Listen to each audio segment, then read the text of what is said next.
All right. Audio should be live. Video's live. We're still here. Awesome. I am excited today to have Olivia. I actually didn't ask how to pronounce it. Wait. Wait, just Okay. like it looks. Okay. Just Like, making sure. I'm always worried. yeah. Anyway, Olivia and I have been having too much fun talking, so I'm going to try to keep the conversation on the rails. We'll see.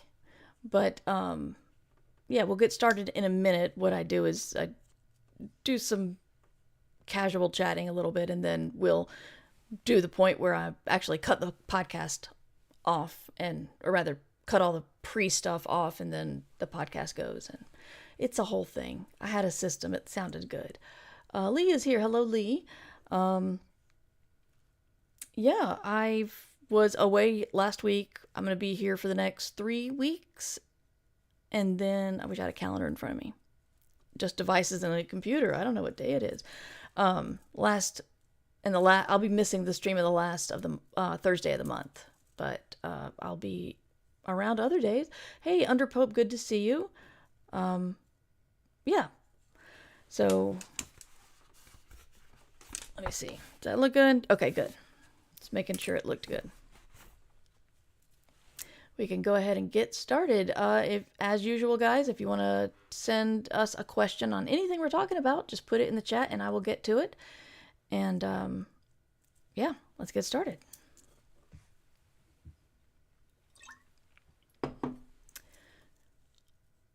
I Should Be Writing, Season 22, Episode 5. Hi there, welcome to I Should Be Writing. This is a podcast for wannabe fiction writers, and I'm your host, Mer Lafferty. I've been writing professionally since 2011 and podcasting since 2004. So, been doing it a while. And if you ever get advice from people online, make sure they have credentials, because I'm going to start talking about writing in a minute. So, we'll do that. I usually start with what I've been up to. I have been fretting about my book a lot. And then I remembered that the way I work through things is actually having to sit down and write, even if I don't keep those words. So yesterday I got about 2,000 words in. So I felt good about that. Yeah, that's pretty much it. Had to be away last week to help a family member, and so I'm back now. But I have with me Olivia Waite, author of Murder by Memory, and the book that's coming out next week, which is Nobody's Baby. I'm holding it up to the camera. You can see this on YouTube later if you're listening to it. So I'm just very excited to have Olivia on. Hello, Olivia. Hello, hi Mer, and hi everyone. It's good to be here. Yeah, I've you want to hear something funny?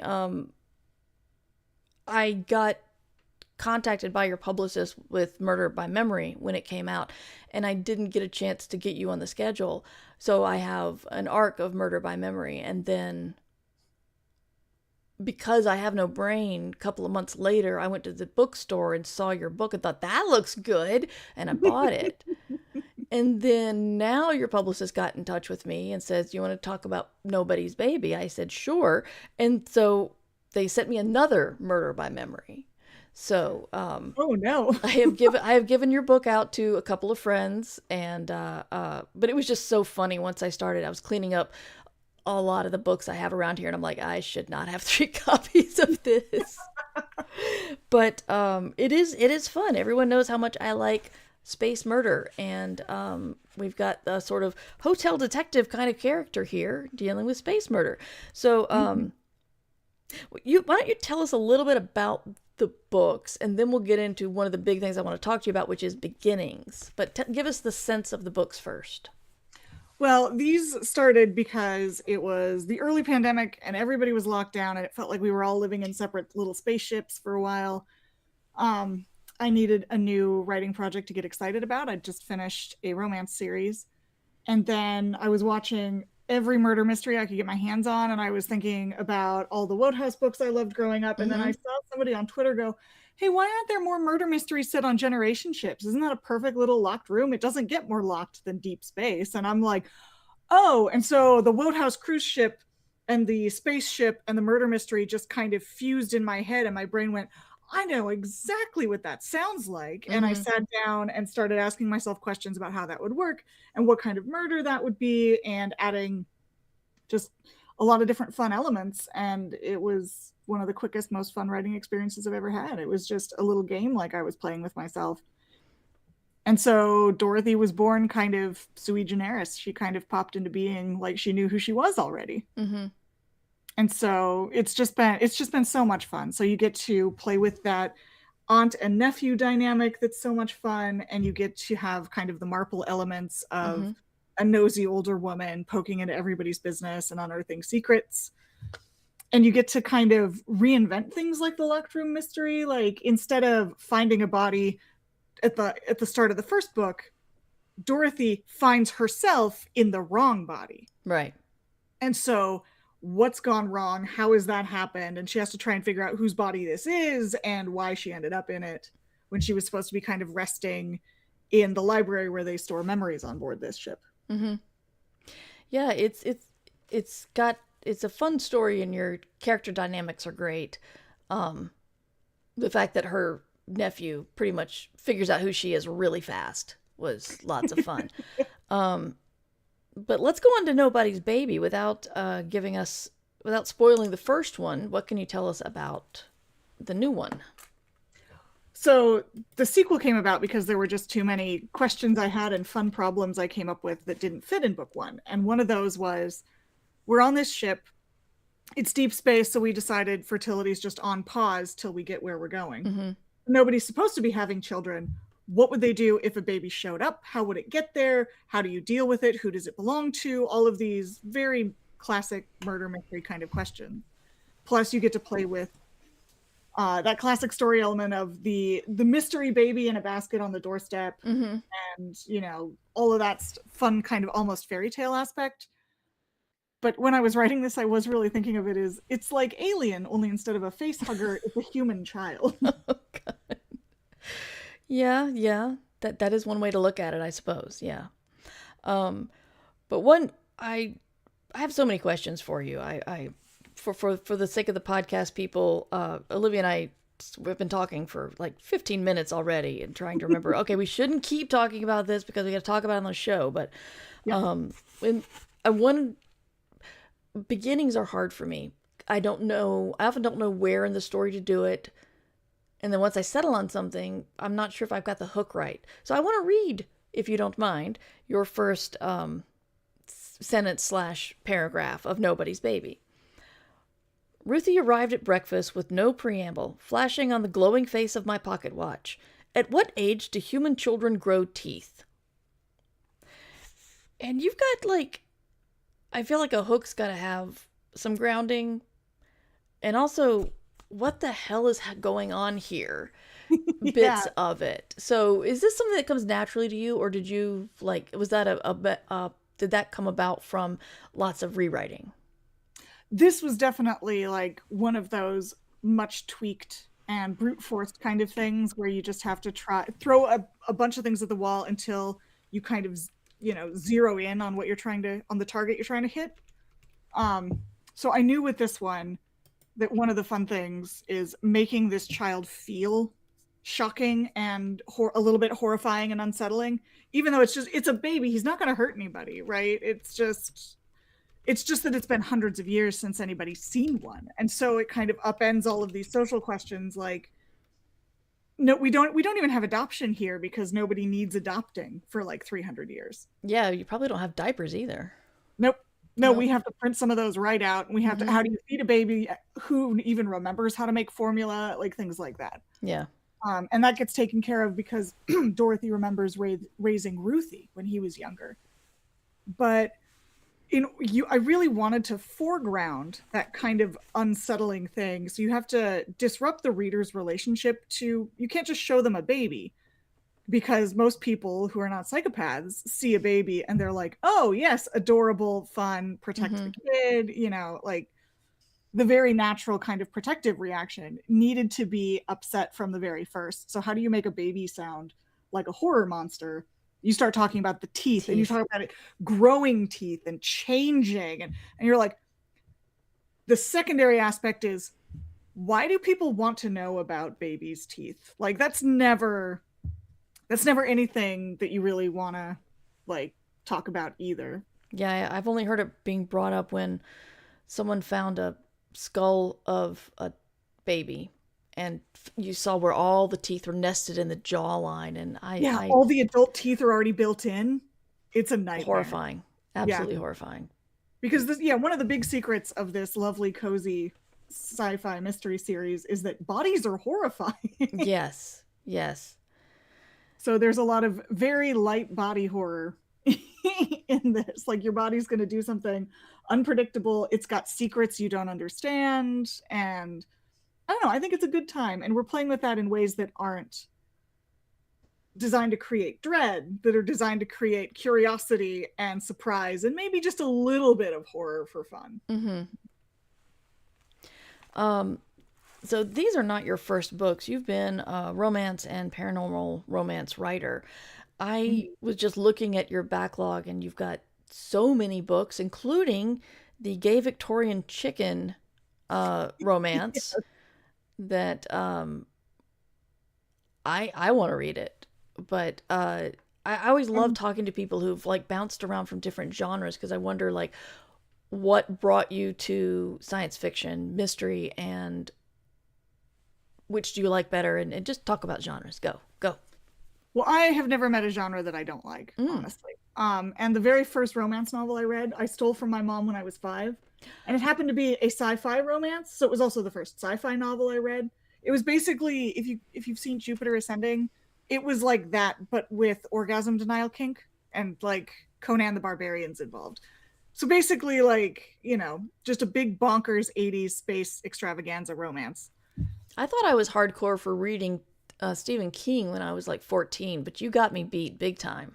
Oh no, see, I wasn't allowed to read Stephen King and I was okay with that. I am a very anxious person, and Stephen King makes me feel so much dread that I just end up like putting down the book and walking away. Yeah. So I ended up more on the comedy sci-fi side of things, like, you know, Douglas Adams, of course, when I was raiding all of those Walden bookshelves. Yeah. So I was a romance reader for as long as I've been a sci-fi fantasy reader. So I've been reading McCaffrey, I've been reading Douglas Adams, Terry Pratchett. Robert Asprin's books were really important to me as a kid. Like it goes way back. And so for me, genre is less of a choosing one over the other and more of a, well, what kind of mood am I in right now? So there are times when I go through really intense periods where all I want to read is mysteries, and there's times where all I really want is a big epic space opera. And I don't know, I just love it. I think there's such interesting things to be done, and especially in the spaces where genres meet. Is this your first science fiction book? Or rather, Murder by Memory? Murder by Memory, I think technically one of the very first thing I got published was actually a steampunk erotic romance. Oh, wow. Okay. So technically science fiction, I think. Yes.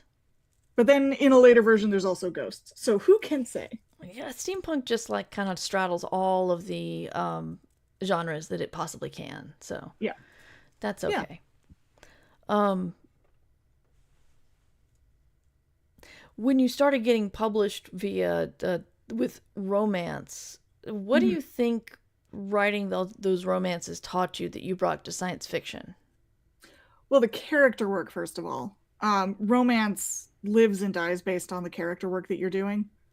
And you can start with an archetype, and you can start with a trope that you love, like a marriage of convenience, an enemies to lovers, all that fun stuff that we love to discuss. But it only really works if the people are interesting enough to keep you there. Like, the skeleton of a romance is really easy to come up with, and people play around with it all the time. But really, really fleshing it out and making one feel real takes a lot of work and practice. And so when I come to sci-fi, it's really easy to keep in touch with, well, what are these people feeling about things? How does that affect the plot? How do these feelings change over the course of the story? And it keeps you really grounded in the character work, so you're not getting just caught up in like the sparkly fun, you know, fancy retro tech of it all.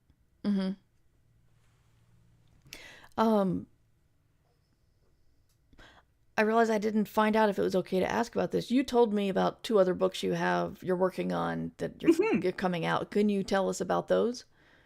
Well, the second one's still a mystery. Okay. It was one of those unidentified book number 2 kind of things. Yeah.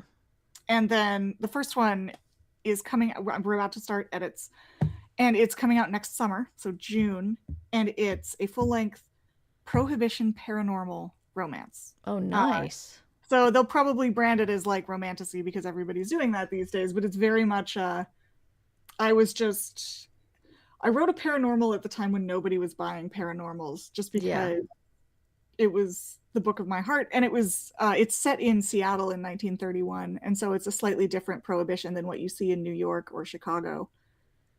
And it was just so much fun. And so it's got a bard who's a piano player at this monster speakeasy, and there he meets a siren journalist, and there's Selkies who are doing the rum running up to Canada, and it's just a good time. And there's a little bit of a mystery in it. So I was like trying to write all three genres at once, because I like the way the shapes fit, and it feels really, when you can get them all locked together, it's like one of those the little star-shaped wooden puzzle blocks. Oh, the tangrams. Not the tangrams, the three-dimensional ones. Oh, I do okay. Like, I love a tangram a lot. But the three-dimensional star ones that you have to learn how to put together and take apart. Yeah, I think I know what you're talking about. Yeah. When everything kind of slots into place and it feels organic yet mathematical and beautiful. That's cool. That's kind of always what I'm shooting for. Excellent. What would you find your favorite trope with romance? And why do we only have, like, it feels like romance has the most easily defined tropes that are now used in marketing, when people often say that they wouldn't like the tropey romances, but, they would. If you stopped doing it, they'd mind. But anyway, your favorite trope? I think, for me, marriage of convenience and all of the variations on it, like any kind of, these two people have to work together for whatever reason. Yeah.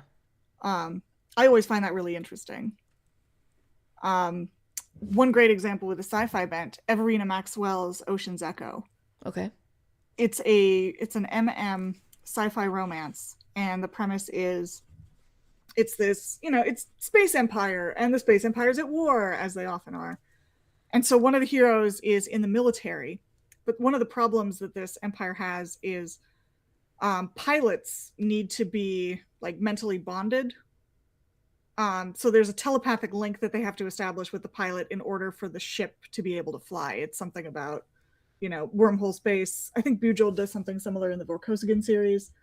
But these two heroes, so the first hero is in the military and ends up unwillingly bonding a pilot who's been like blackmailed into this. He doesn't choose to accept this telepathic bond. He's been forced into it. And so the power dynamics at play are very difficult, but then they end up on the enemy's side, where they think this pilot is something of a hero, and now our military hero is a prisoner. And just the way those dynamics are both internal and external, and the writing is gorgeous, and it's really, I'm not doing it justice in my description.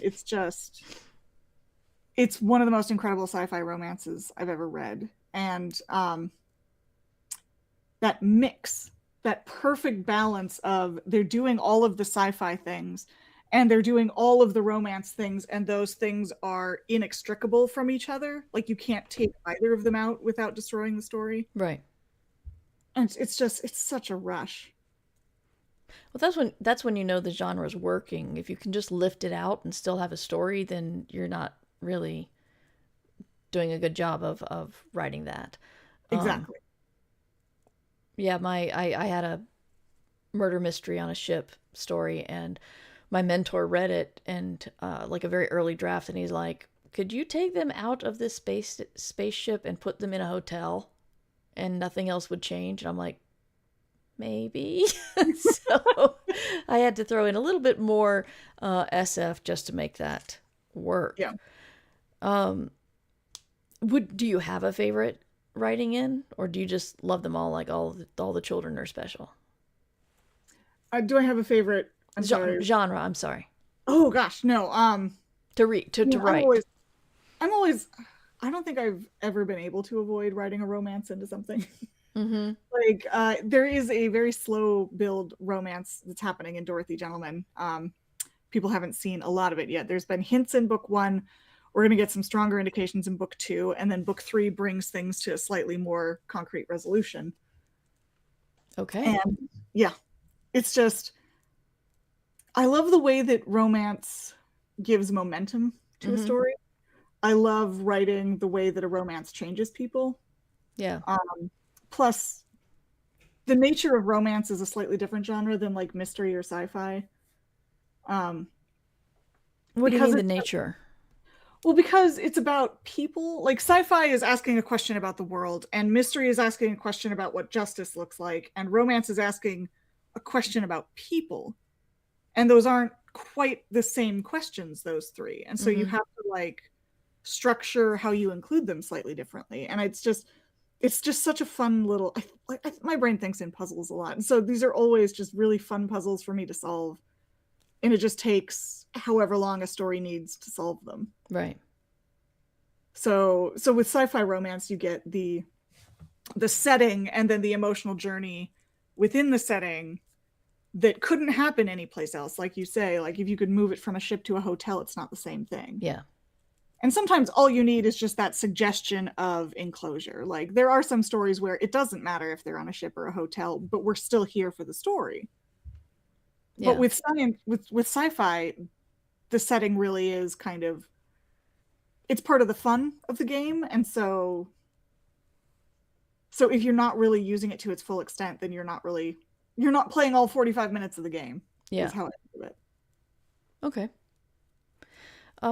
So we often advise writers, especially newer writers, to read widely outside their genre. But would you recommend they write outside of their genre as just working on craft?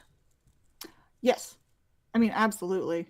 When I was just starting out, I wasn't sure what kind of writer I was going to be because I liked so many things. So I was trying everything. I did flash fiction, I did romance, I did wild, like just bonkers sci-fi premises. I did National Novel Writing Month, and I didn't know where I was going with any of it. I was just, it's like when you're new, you don't know what you have to learn, and the only way to learn what you can do is to try to do it. Yeah. Especially with writing. It's really hard, and everybody does it a little bit differently. And every book is a little bit different. So it feels like I have to figure out how to write a book every time I sit down to write a different book. Yeah, I get that too. I don't like it. No, I'm like, I thought I figured this out, but no luck. So I do think occasionally stretching, and even something small, like just shifting the POV slightly or shifting the time period slightly, can feel like a stretch. When I switched from writing romance to writing sci-fi briefly for the Dorothy Gentleman series, one of the things I was excited about was if I do get to a sex scene, I'm like, oh, I can bang this out in like 2 sentences. I can do 2 elegant sentences. People know what's happened and we can move on. Whereas in romance, there's this expectation that, oh yeah, we're going to linger here for a while and this is going to be important and it's going to matter. But when you've written like 10 romance novels, some of which were during the erotic romance boom, so they're very on the steamy end of things. And I'm like, I'm a little bit sick of sex scenes sometimes. And so this time I didn't have to worry about that. I'm like, oh, we can do the sci-fi type of sex scene instead of the romance type of sex scene. And it felt like I was getting to like give an overworked muscle a rest, to use an unfortunate metaphor. Yeah, we're not going to delve into that metaphor. I just find romance very difficult. I don't know. I don't know if it's like I'm embarrassed or I feel like everything is too on the nose. Yeah. You really have to push through the cringe when you're writing romance. You have to say, somebody's going to find this embarrassing and do it anyway. Yeah. But it's like I read other people's stuff and I don't say that's on the nose or that's too cringe. But when I think about it and write it, I'm like, no, that's terrible. Let's run back to friendship and stuff. So yeah, I'm trying to flex that muscle myself. We just went back to the muscle metaphor. I'm very sorry. It's hard. I mean, writing romance is extremely hard. Yeah. You don't get any shortcuts. You have to figure out a way for one character to say, I love you in a way that doesn't feel boring. That's really hard. Yeah. You have to feel like they mean it, and the reader has to kind of feel it. Yeah. And you can't just do it. You can't just be like, I love you, he said, and she didn't believe him. Like, although now that I say that out loud, God, I want to start a book like that. Yeah, yeah. Now you're doing the you're just giving yourself more things to write. More work. There's a very famous opening line from Lucy Parker's contemporary romance Act Like It. And it's every evening at 7 p.m. Lainey kissed her ex-boyfriend on the mouth. And it's because they're starring in a play together in London's West End. Ah.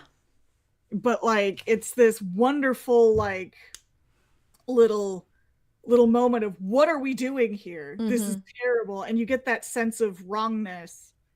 But you want to find out why it's wrong. So if you were talking about hooks, and that's one way to do it, is just flat out say what's happening and let people be curious as to how we got here. Yeah. Sorry. Oh, no worries. You have you're not doing a book tour, but you do have two book events starting next Mhm. week, right? You've got your launch in Seattle. Um, that's always a weird thing for me. So tell me about what you expect out of the book launch and what you're hoping for. Oh, well, I love a book event. I spent 10 years working in bookstores. So Ah, so going to a bookstore and talking to people about books feels like coming home. And almost literally in this case, Charlie's Queer Books in Fremont is just literally I could throw a baseball from that bookstore and hit the apartment I used to live in. oh wow. So it's really exciting to go back to the neighborhood to see what's different. You always get that sense of the memories you have not quite matching the map that you're looking at, which is so interesting for a writer to see. Um, but it's fun to talk to people. It's fun to see people excited for the book. Um, I listened to a lot of author events as a bookseller. Mm. So I don't tend to do readings because the book's right there. Yeah. You're going to have your relationship with that book. That's not why I'm here.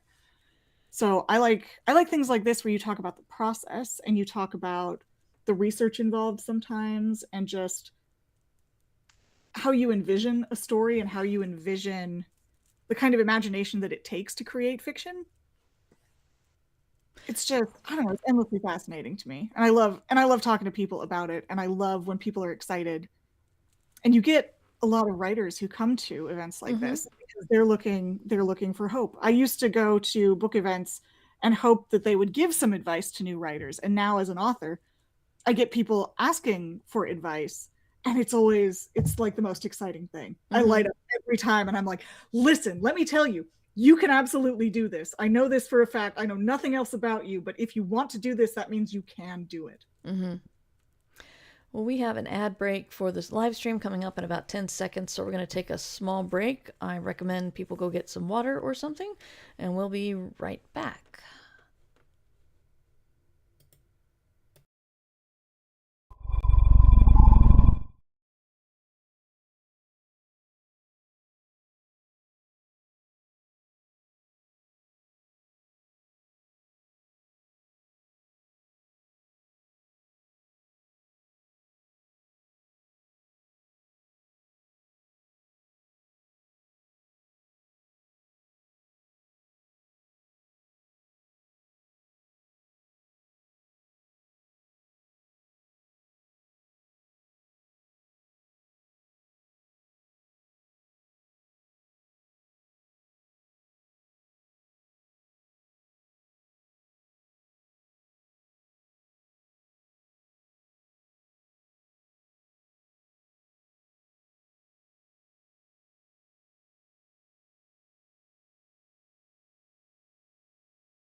Thank you to people saying that the ads were done.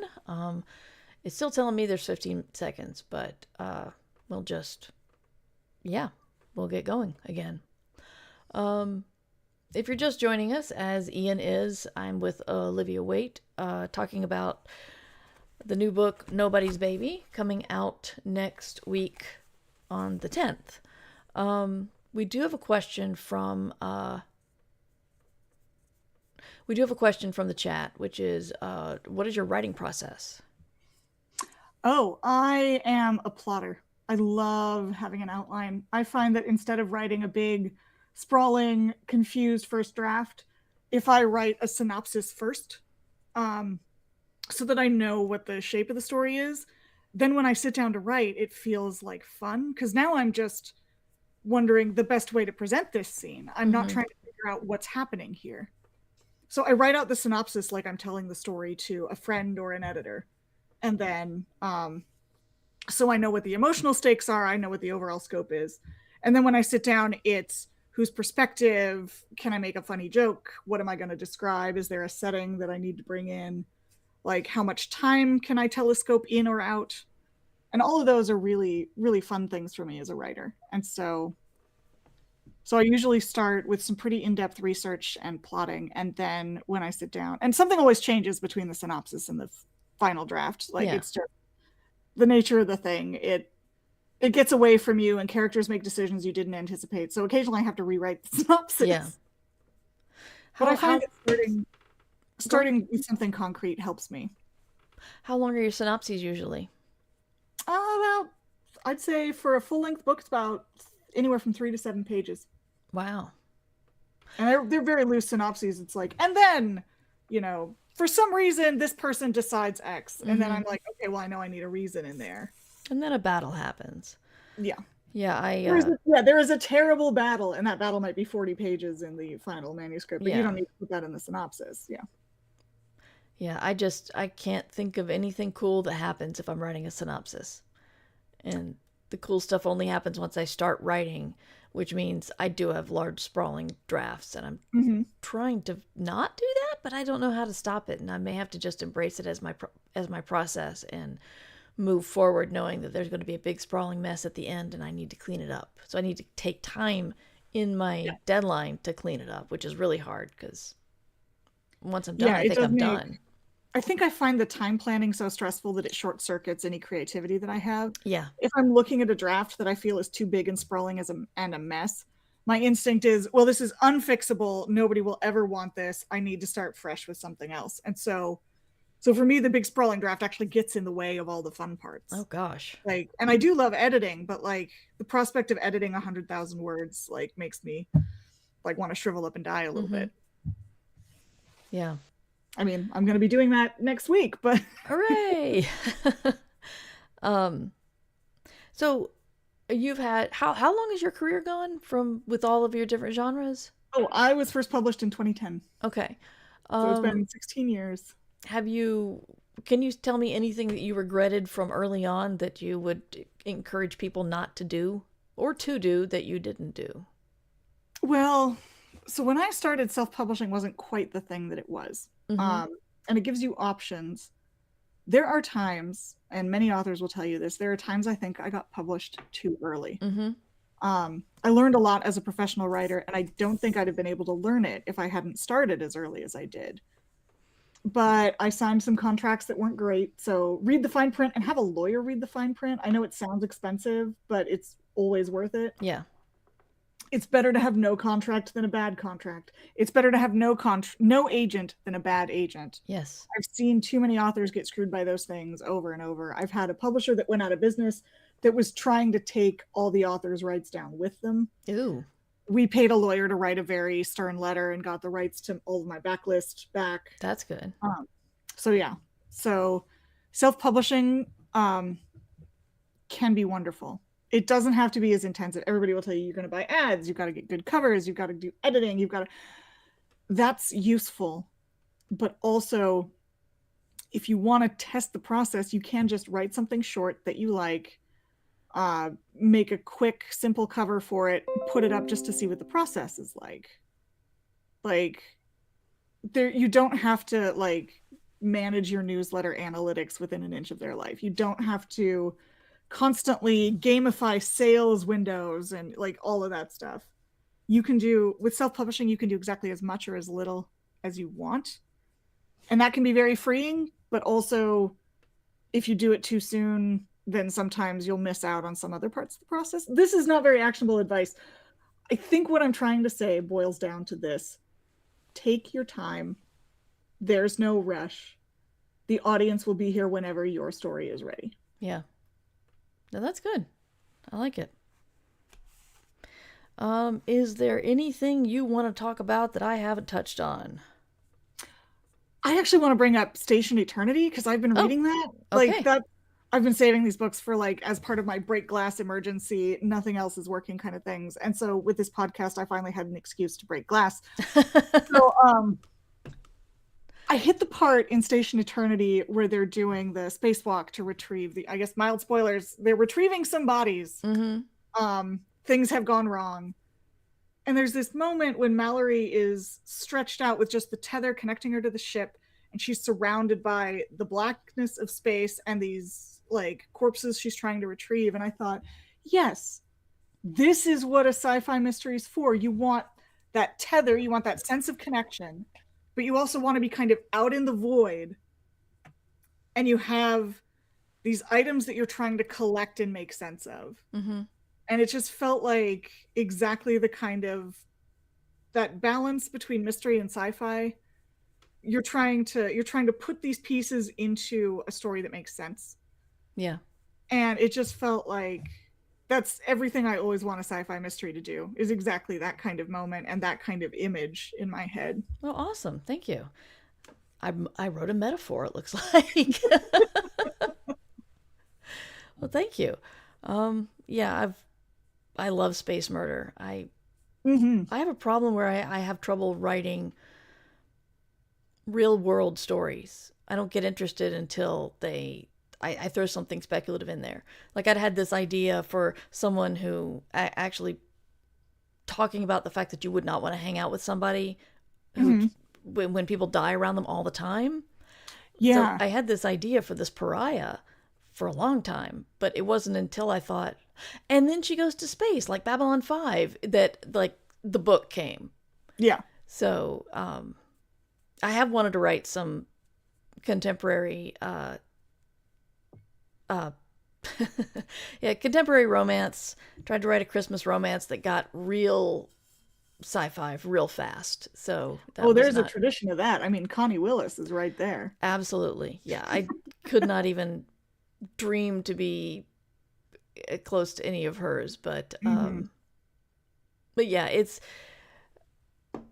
sometimes I feel like it's a crutch, and sometimes I'm like, well, no, maybe that's just how I am. I'm just gonna always want to put something that I find interesting in there. Well, and you have to. You can't write a book you're not interested in as an author. You cannot physically do it. It's the worst feeling in the world. Yeah.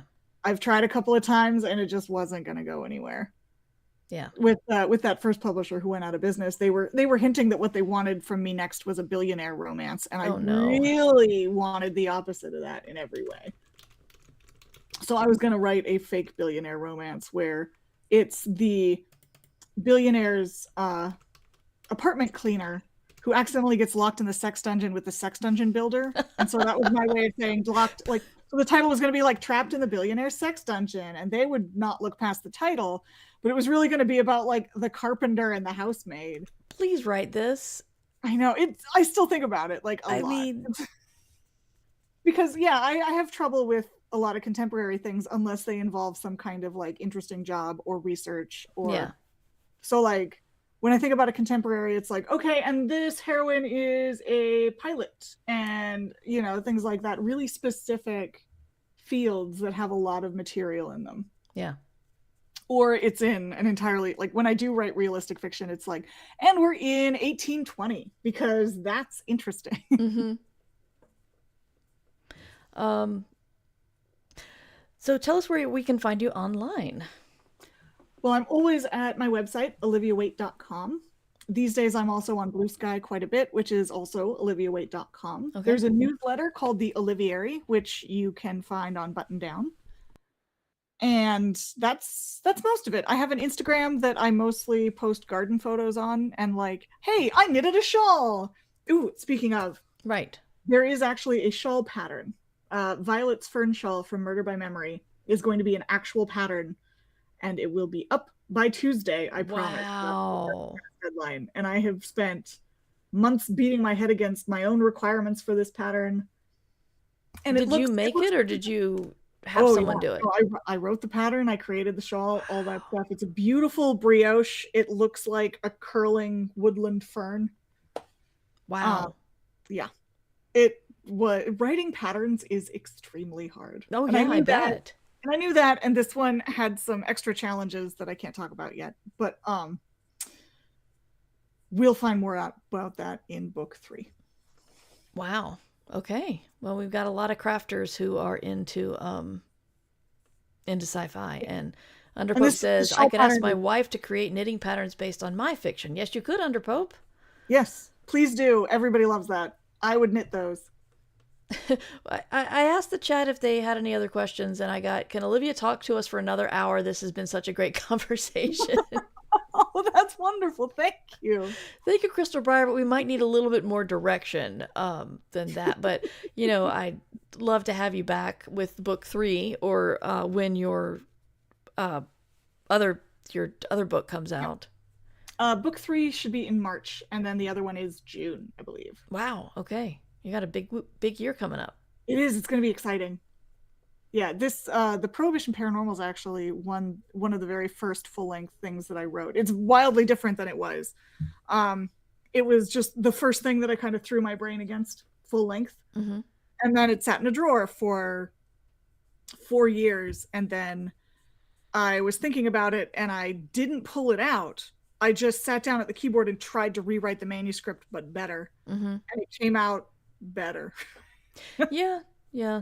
That's what I try to tell people when they're just like, oh my God, something little characters that my kid made up for to represent the people inside your head. So I'm going to be putting those on the website and in my newsletter soon. But thank you so much, Olivia, and thank you guys for the chat. And you guys should be writing. And that is it. Hooray. All right. Thank you guys in chat for hanging out and giving us stuff to talk about. This was a delight. Thank you to the chat, even though I can't see you. Yes. Well, I'm glad you liked it. I try to make it fun. It's just always challenging, No, it was really thoughtful. I liked it a lot. Oh, good. Let's see. Cypher's on. Cypher's playing Marathon. I don't even know what that is. I'm gonna be taking all the viewers here and putting them to another stream. So, it's magic. Okay, yeah.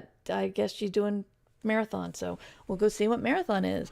The raid call is #MurRaid, and be awesome on Cypher's channel as you are on mine. And I can remember how to do this.